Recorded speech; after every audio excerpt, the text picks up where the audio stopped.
구약 시대의 유명한 선지자 엘리야를 뒤이은 엘리사에 관한 이야기가 우리 오늘 열왕기하에서 읽은 말씀입니다. 엘리사를 성경이 하나님의 사람이라 그렇게 표현을 하고 있는데, 구약에서 하나님의 사람들은 한결같이 사람이 할 수 없는, 하나님만이 하실 수 있는 그런 능력, 기적, 표적을 행하는 인물들로 그렇게 드러나 있고 또 기록되어 있습니다. 대표적인 것이 예를 들면 모세를 통해서 하나님이 역사하신다든지, 사사시대의 사사들을 통해서 하나님께서 놀라운 능력으로 역사를 하시는 내용들을 보게 됩니다. 엘리야 선지자를 통해서 열왕기상 17장에 보면 오늘 비슷한 내용입니다. 이 선지자를 하나님께서 가난한, 먹을 것이 전혀 없는 사르밧 지역의 과부 집에 보내셔서 하나님께서 가뭄이 끝날 때까지 그 밀가루 떡과 기름떡이 마르지 않도록 채워주시는 장면이 나오는데, 바로 그런 기적, 오늘 읽은 열왕기하 4장에 엘리사 선지자를 통해서 보여주시는 기적도 그 내용이 비슷한 내용입니다. 어떤 사람이 하나님의 사람 엘리사에게 보리떡 20개와 채소 얼마만큼을 가져다 드렸습니다. 그랬더니 선지자께서 이것을 자기 사환을 시켜서, 거기 엘리사는 이제 선지학교, 오늘로 말하면 신학교의 학장으로 그렇게 활동을 하고 계셨다는데, 그 엘리사 선지자가 운영하는 그 선지학교에 오늘 기록을 보면 약 100여 명이나 되는 그런 생도들이 있었다고 볼 수 있겠어요. 엘리사 선지자가 사환을 시켜서 그 가져온 보리떡 20개하고 채소 얼마를 가져다가 그 생도들에게 좀 먹여라. 근데 그 사환이 생각할 때에 선지학교의 생도들은 100여 명이나 되고, 이 지금 받은 식량은, 음식은 떡 20개, 채소 약간인데 그걸 우리 직원으로 말하면 누구 코에 붙이겠어요? 누구에게는 주고 누구에게는 안 주고 할 수도 없고. 근데 하나님 사람 엘리사가 하는 말은 그 생도들에게 가져다 주라. 그러니까 사환이 이걸 가지고 그 많은 100여 명이나 되는 생도들에게 어떻게 주겠습니까? 그런데 엘리사 선지자가 하는 말은, 글쎄 내 말대로 두말하지 말고 가져다 주어라.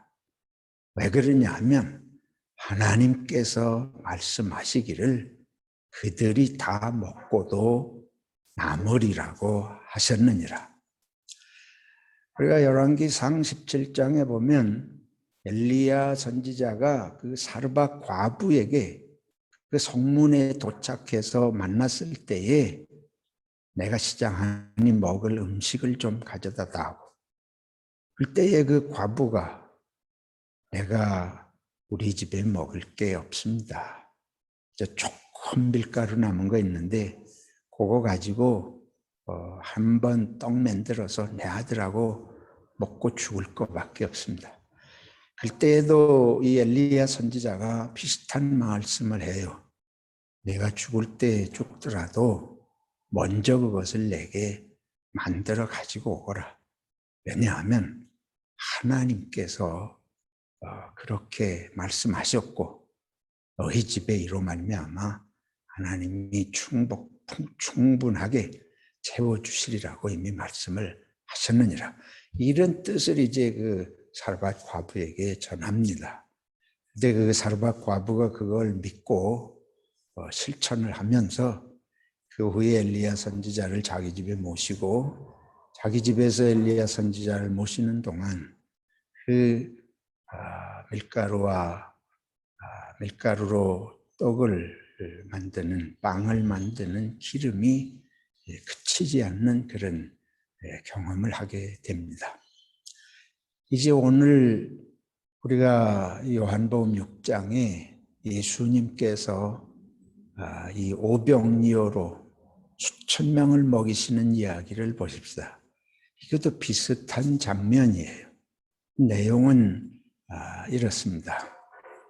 예수님께서 많은 사람들이 예수님께 운집해서 말씀을 듣고 병고침을 받고 하는데, 이들이 이제 해가 저물고 다 시장하고 다 그 시골 지역의 가난한 서민들이에요. 예수님께서 제자들을 향해서 너희가 저들에게 좀 먹을 것을 구해주라. 그런데 제자들이 자기들 먹을 것도 풍족하지 않을 뿐만 아니고 그 많이 모인 사람들에게 먹을 걸 무슨 재주로 해결해 주겠습니까? 그들의 반응은 즉각적이죠. 우리가 어디서 무엇을 구해다가 이 많은 사람들을 먹이겠습니까? 근데 이제 오늘 성경이 뭐라 그런가 하면 예수님께서 그 상황을 모르시는 게 아니에요. 아시면서 시험을 하시려고 그 말씀을 하셨다. 이러고 성경 기록을 하고 있습니다. 무엇을 시험을 하시는 것일까요?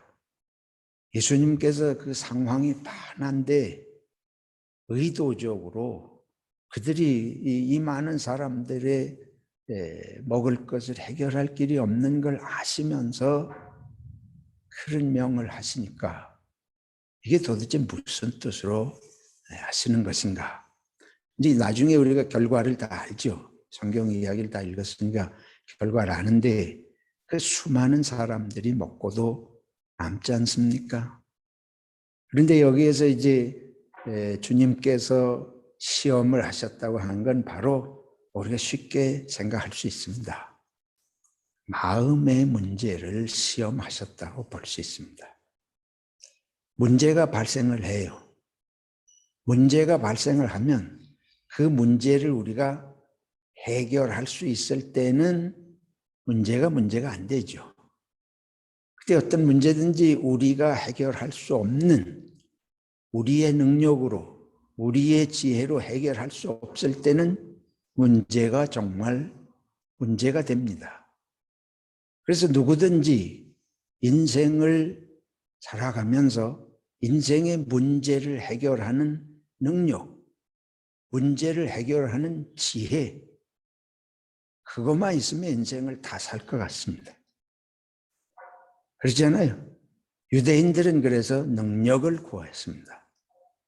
능력 중에 능력이 기적이에요. 사람이 할 수 없는 것까지 하는 능력, 하나님의 능력, 하나님의 사람은 하나님의 능력으로 할 수 있으니까 그거보다 더 원하는 게 무엇이 있겠어요? 헬라인들은, 그리스 사람들은 지혜를 구했다고 그랬습니다. 평범한 사람으로서는 문제를 해결할 수 없는데 지혜가 있어서 총명해서 뛰어나서 그 문제 해결에 답을 찾아내고 길을 발견할 수 있는 지혜가 있다면 그것이 얼마나 우리들에게 큰 도움이 되겠습니까? 그래서 세상은 그 두 가지예요. 인생을 살아가면서 늘 사람이 구하는 것은 능력과 지혜예요. 문제를 해결하는 능력, 문제를 해결하는 지혜. 세상에 우리 대학에 가도요, 문과가 있고 이과가 있잖아요. 공과대학 중심의 이런 이과가 있고 인문계열의 과목들이 있고 문무라 그러잖아요. 옛날에 한국에서 과거 시험을 칠 때도 문과가 있고 무과가 있습니다. 무과라고 하는 거는 무기를 다루고 태권도 같이 그런 무술을 하는 그런 시험이고 문과는 공부해서 시험을 치르는 그런 거 아니에요. 그렇게 쉽게 말하면 사람은 지혜가 있고 능력이 있고 몸으로 힘이 있든지 머리로 남보다 뛰어나든지 뭐가 있어야 우리가 세상을 살아갈 수 있을 뿐만 아니고 세상에 유익을 줄래도 유익을 준 세상이 구하는 게 똑같으면 뭐 우리들에게 구하겠어요. 더 뛰어난 지혜가 있어야 사람들이 찾아와서 뭘 구하고 능력이 있는 걸 원하는 거 아니겠습니까? 근데 능력과 지혜는 그게 뭐라 그럴까요? 사람이 마음이 악하면 능력과 지혜가 많을수록 더 악하게 쓰일 수 있습니다. 악한 사람이 머리가 좋아 보세요. 악한 사람이 권력을 잡아 보세요. 교만한 사람이 지식이 많아 보세요. 끝이 없는 악으로 치닫게 됩니다. 우리는 이걸 망각하며 삽니다. 능력과 지혜가 있으면 세상의 문제를 해결할 것 같지만 세상의 문제는 능력과 지혜로 해결되지 않습니다. 그것은 자기 개인적인 이기적인 것을 더해주는 데는 도움이 될지 몰라요. 그러나 세상, 하나님 지으신 온 세계, 모든 인류의 공동체를 위해서는 능력과 지혜는 하늘 땅만큼 있어도 세계의 문제를 해결하지 못합니다. 중요한 것은 마음이에요.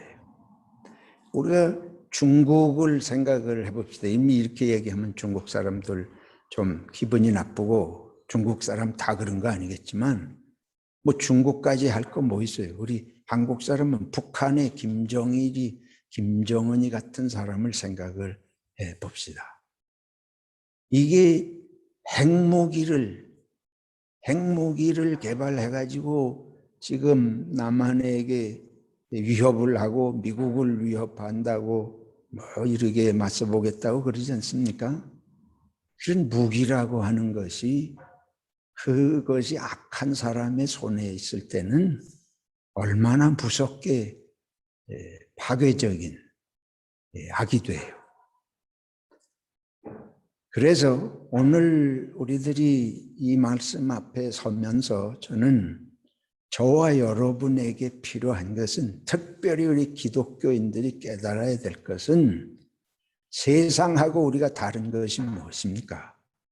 우리는 능력과 지혜가 필요한 것이 아니고 하나님의 마음, 여기 예수님께서 이 많은 사람들을 불쌍히 여기시는 그 마음이 우리들에게 필요한 줄로 믿습니다. 예수님은 그것을 보기를 원하신 것입니다. 예수님이 시험을 하셨다고 하는 것은 우리들에게 그런 마음이 있는 걸 보기를 원하셨다는 말씀이에요.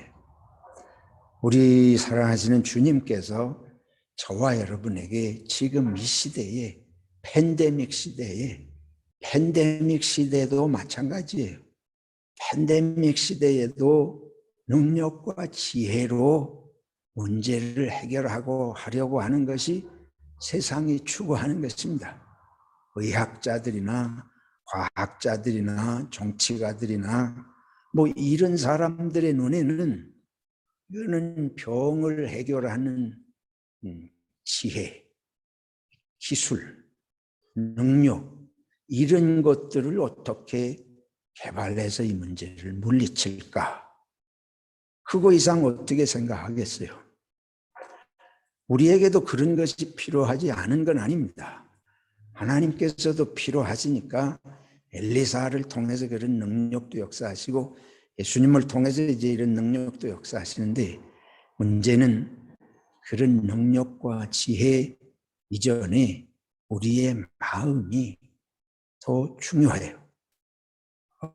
우리가 부분적으로 아는 상식이지만 중국에서 이 코로나 바이러스가 발생했을 때에 그걸 다루는 사람들이 선한 마음을 가지고 중국의 모든 국민들, 세계의 문제까지 될 가능성이 있다고 하는 걸 저들이 생각하고 이걸 어떻게 하든지 이 조기에 해결할 마음을 가지고 선하게 해결했다면 좀 조기에 문제가 해결될 수 있었지 않겠습니까?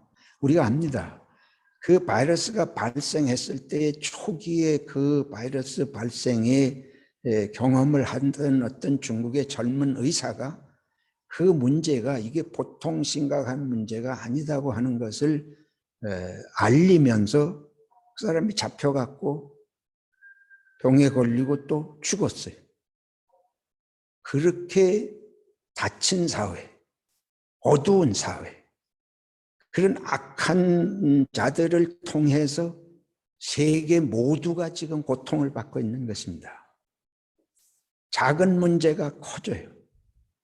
문제가 큰 것이 아니고 마음이 악한 자들을 통해서 작은 문제가 커집니다. 하나님의 마음, 우리 주님의 마음, 선한 마음으로 우리들이 모든 걸 보면 큰 문제가 작아지고 불가능한 문제가 해결된다고 하는 것이 그 마음을 주님께서 말씀하는 게 오늘 본문의 이야기입니다. 이게 그런 기적이 일어날 수 있냐 없냐, 이게 이런 눈으로 보기 때문에 세상이 하나님의 세계의 지혜를 얻지 못하는 것이죠. 이제 두 번째 우리가 생각을 해 보십시다. 예수님께서 이 사람들을 먹이기를 원하시는데 먹일 거리가 없잖아요. 그런데 그때 마침 한 아이가 보리떡 5개하고 물고기 2마리를 가지고 왔대요. 똑같습니다.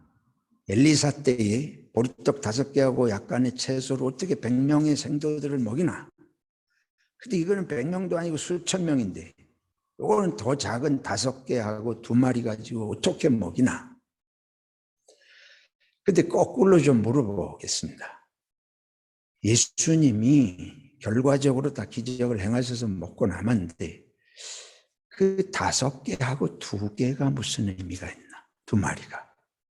없으면 못 하시는가? 아무것도 떡이 하나도 없고 물고기 1마리도 없으면 그들을 못 먹이실까?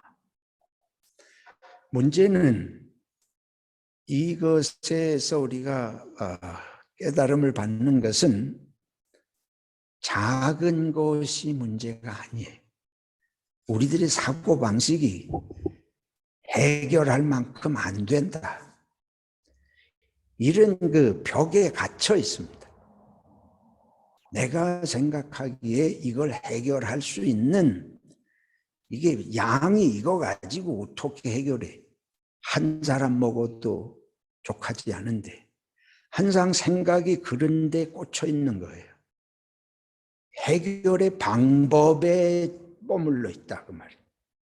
내 머리, 내가 경험하는 것, 일반적인 경험, 이런 것들이 우리의 머리를 틀어막고 그 이상의 세계에 길이 있는 걸 우리가 보지 못하고 생각하지 못합니다. 주님께서는 하나님은 어디 계시냐? 너희들에게 하나님은 어디 계시냐? 너희들이 평생 하나님을 찾는데 문제의 해결을 이미 너희 머릿속에서 이미 너희의 경험 속에 가두어 두고 이건 해결할 수 없다. 근데 그 해결할 수 없다고 하는 단정하는 그 속에는 우리 마음이 들어가 있습니다. 해결을 꼭 해야 할 절박감이 없어요. 이 많은 사람 먹이는 거, 내가 지금 굶어서 죽을 것 같으면 어떻게든지 해결하려고 하겠죠. 근데 이 많은 사람을 무슨 재주로 요거 5개하고 2마리 가지고 먹여요. 방법이 불가능할 뿐만 아니고 마음도 별로 절박하지 않습니다. 자기들이 먹을 거 없는 걸 내가 어떻게 하겠느냐. 만약에 우리들이 정말 먹을 마음이 있다면 이 조그만 거라도 나누어서 어떻게든지 주위에 돌아다니며 우리 좀 가진 거 누구 없는가, 좀 있으면 내놔 보시게, 뭐 이렇게라도 하든지, 하여튼 마음이 있을 때 하고 마음이 없을 때 하고 이게 다르잖아요. 근데 더 중요한 건 이제 그런 마음이 간절할 때에 하나님을 믿는 사람들의 마음은 어떻게 해야 되겠습니까? 하나님을 믿는 사람들의 마음은 방법이 불가능한데, 그런데 꼭 필요한 일일 때 자연히 하나님께 나갈 수밖에 없는 것이에요. 하나님의 손을 의지하고 하나님의 능력을 구할 수 있는데 우리는 마음이 없기 때문에 하나님께 나가지 않습니다.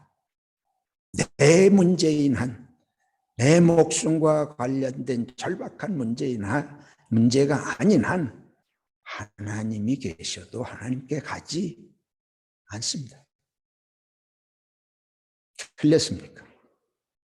이게 제 마음이고 우리들의 모습입니다.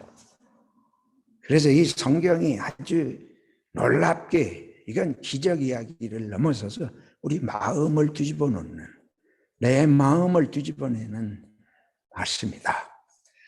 세 번째 생각을 해보겠습니다. 사람들에게 이거를 이제 나누어 주라. 어떻게 해서 5천 명이 다 먹게 됐는지는 상세한 기록이 없습니다. 어쨌든 예수님께서 미리 말씀하세요. 먹고 남은 것은 반드시 거둬들여라. 근데 거두고 보니까 12광줄이나 남았다. 이건 뭘 말하는 것입니까? 남았다는 거예요. 일부러 남은 것을 확인하게 하신 것입니다. 음식을 다 그 수천 명이 먹고 남은 것을 거두라고 하신 것은 그걸 다음에 다시 또 뭐 먹게 하시고 뭐 일을 예고하는 뜻을 보다도 이것은 뭔고 하면 남은 것을 확인하게 하시는 것이죠. 왜 확인하게 하시느냐? 하나님의 세계는 모지라는 세계가 아닙니다. 근데 우리는 하나님의 세계의 풍성함을 아는 마음이, 믿음이 없어요. 우리들은 항상 부족감에 시달려요. 예수님께서 일용할 양식을 주시옵소서 그렇게 기도하라 그러셨잖아요. 근데 우리 일용할 양식 가지고 누가 마음이 편합니까? 이틀, 사흘, 한 달, 1년치 쌓여 있어도 우리 마음이 편치 않습니다. 아마 평생 먹고도 남을 거, 평생 가지고도 우리 마음이 놓이질 않아요. 우리는 우리 후손까지 먹고도 남게 유산을 물려줄 만큼 되지 않으면 마음이 편치 않습니다.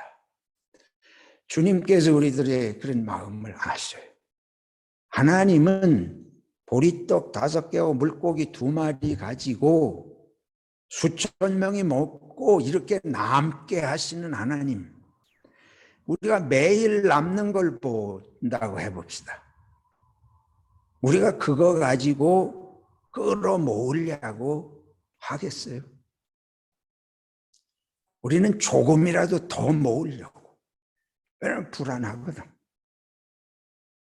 이스라엘 백성이 광야를 통과할 때 하나님께서 매일 만나를 이슬과 같이 내려주셨는데 이틀치를 내일 걸 미리 거두오지 말라. 그런데도 분명히 이틀치를 거두온 사람들이 있었다잖아요. 그러니까 그게 썩었다, 밤새. 근데 이것이 저의 살아가는 사고방식이고 우리 모두가 그렇습니다. 하나님을 의지하고 하나님의 세계가 얼마나 풍족한지를 우리가 믿지 못하기 때문에 늘 미래를 먹고도 남을 미래라고 생각하지 않고 내 인생이 하나님께서 갈수록 은혜를 주시고 축복하시리라고 하는 생각은 전혀 없고 항상 불안해. 항상 염려해. 예수님께서 그래서 내일 일을 염려하지 마라 하는 말씀이 그 말씀입니다. 하나님께서 우리들의 삶의 앞길을 인도하시는데 우리들이 하나님을 믿고 앞을 향해 가지를 못하고 늘 우리들의 이 병든 마음, 늘 부족하게 생각을 하고 우리들의 경험에 빠져가지고 있는 이것을 예수님께서 제자들에게 앞으로 너희들이 세상에 나가서 전할 것이 있는데 이런 하나님의 세계를 믿고 사람들이 살도록 그 마음을 일깨워 주지 못하면 사람들은 오늘 기적을 보고 먹어도 내일 또 부족감에 시달리고 모레 또 부족감에 시달리고 중요한 것은 너희들이 이런 걸 보고 하나님이 역사하시는 세계가 어떤지를 확신을 가지라. 그리고 이 삶의 원리를 세상에 나아가서 깨우치고 전해라. 그래서 제자들에게 이런 경험을 하게 하시는 것입니다. 마지막으로 사람들이 이런 모습을 보고 놀라서 예수님을 어떻게 하든지 여기 본문에 보면 예수님을 임금 삼으려고 했다 그랬습니다. 그렇잖아요. 우리는 대통령이 되면 나라의 문제를 해결하고 비전을 제시할 수 있는 이런 사람이어야 된다. 이러고는 이제 한국은 뭐 요즘 그런 정도의 수준도 못 되고 내가 미운 사람 대신 미워가지고 깨부실 사람 그런 사람 찾고 그래서 적대감을 잡고 부추기는 이런 세상 같습니다만은 예수님께서 이런 능력을 해결하시고 이러니까 사람들이 다 저런 분이 임금님이 되시면 좋겠다. 저런 분이 지도자가 되시면 좋겠다. 그렇잖아요. 우리도 다 그렇지 않습니까? 그런데 예수님께서 그것을 아시고 따로 혼자서 피해서 가셨다. 이 우리가 생각하는 거하고 정반대예요. 우리는 그렇게 하면 사람들이 우리 같은 박수를 보내주고 막 높이고 그게 삶의 꿈이고 소망이고 예수님께서는 그런 상황에서 그걸 일부러 피해서 혼자 떠나셨다. 이것이 바로 주님은 이 땅에 오신 목적이 뭘 당신이 이루셔서 예수같이 위대하신 분이 없네.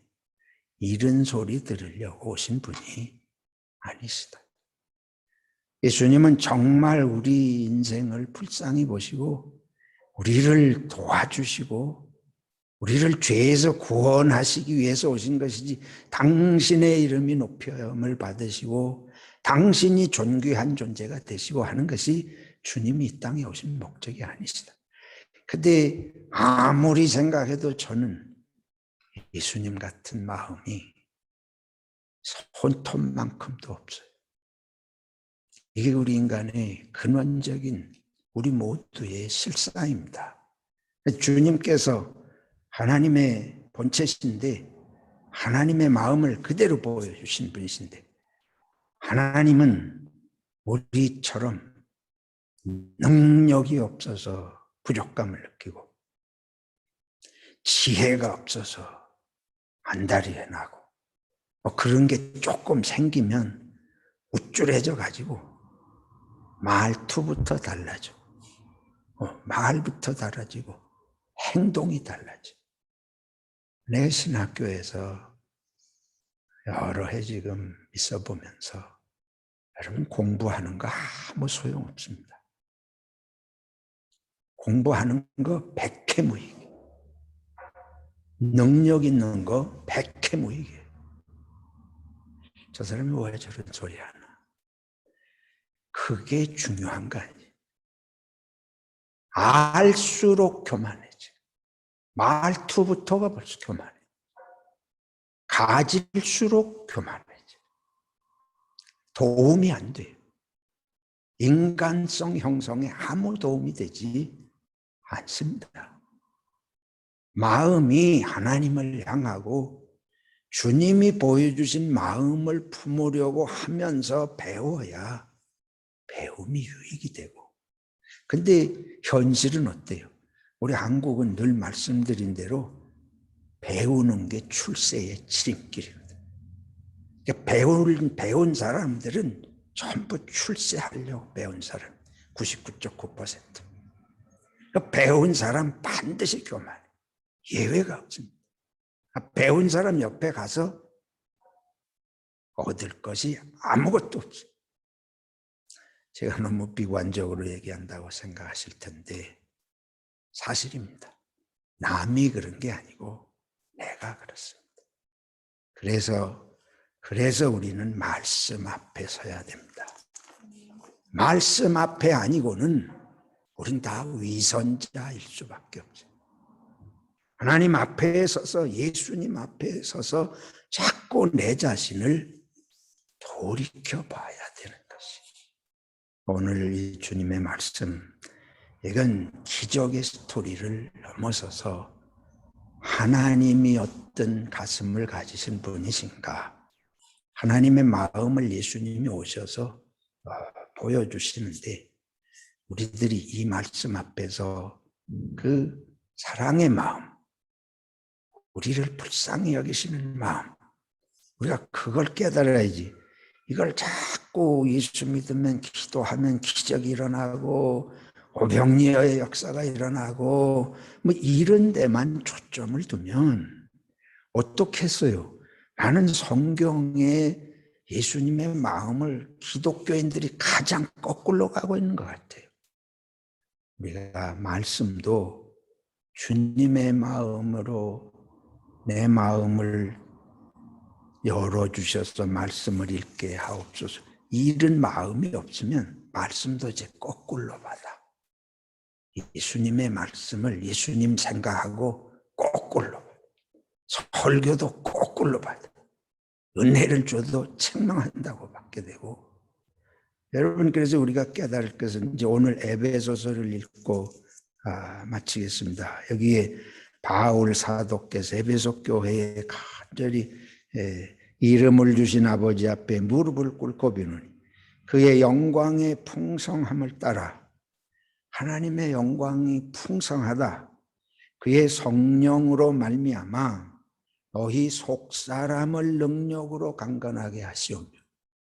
우리가 능력을 원하는데 속사람을, 성령께서 속사람을 능력으로 강건하게 하시오며, 그 다음에 우리가 깨달아야 할 것이 중요한 것은 믿음으로 말미암아 그리스도께서 너희 마음에 계시게 하시옵고. 예수님이 우리 마음에 계셔서 뭘 깨달아야 되냐? 너희가 사랑 가운데서 뿌리가 박히고 터가 굳어져서 사랑 가운데 뿌리를 내려서 능히 모든 성도와 함께 지식에 넘치는 그리스도의 사랑을 알고 그리스도의 사랑의 넓이와 길이와 높이와 깊이가 어떠한지 그 하나님의 충만하신 세계를 깨닫고 그 충만함이 우리들에게 충만하기를 원한다. 마지막 20절에 보면 우리 가운데서 역사하시는 능력대로 우리가 구하거나 생각하는 모든 것에, 우리가 구하거나 생각하는 모든 것에 더 넘치도록 능히 하실 예게. 우리 가운데서 역사하시는 능력대로 우리가 구하거나 생각하는 모든 것에 더 넘치도록 하시는 분이 우리 아버지 하나님이시고 우리 주님이시다. 그래서 교회 안에서와 그리스도 예수 안에서 영광이 대대도록 대대로 영원 무궁하기를 원하노라. 사랑하는 성도 여러분, 우리들이 지금 우리를 사로잡고 있는 능력도 부족한 것 같고, 지혜도 부족한 것 같고, 가진 물질도 부족한 것 같고, 뭐든지 부족하게 느껴지잖아요. 이 마음을 바꾸어서 하나님 넘치게 받고 있습니다. 하나님의 넘치는 세계를 받은 것을 고백하는 마음으로 마음이 뒤집혀요. 그때부터 능력도 지혜도 가진 것도 다 유익하게 되고 유익하게 쓸 수 있고 이걸 주님의 손에 내어드릴 수 있고 주님께서 놀랍게 먹고도 12광주리가 남는 역사를 체험하게 될 것입니다. 그때에 우리가 증거할 것이 있습니다. 그것이 전도입니다. 그것이 우리 삶의 열매이고 이런 은혜가 있어야 저와 여러분이 세상에 떠날 때에 하나님 감사합니다. 풍성한 은혜의 삶을 살았습니다. 감사하면서 찬송하면서 주님 앞에 가게 될 것입니다. 오늘 부족한 것 같고 힘든 것 같고 어려운 것 같고 불안한 것 같고 초조한 것 같은 이러한 모든 상황에 대해서 거꾸로 주님께서 이 마음을 뒤집어 주셔서 하나님의 은혜가 지금 이 가운데 우리 삶 가운데 얼마나 넘치게 역사하시는지 이런 것들을 증거할 수 있는 축복이 하늘의 평강이 충만하시기를 축원합니다.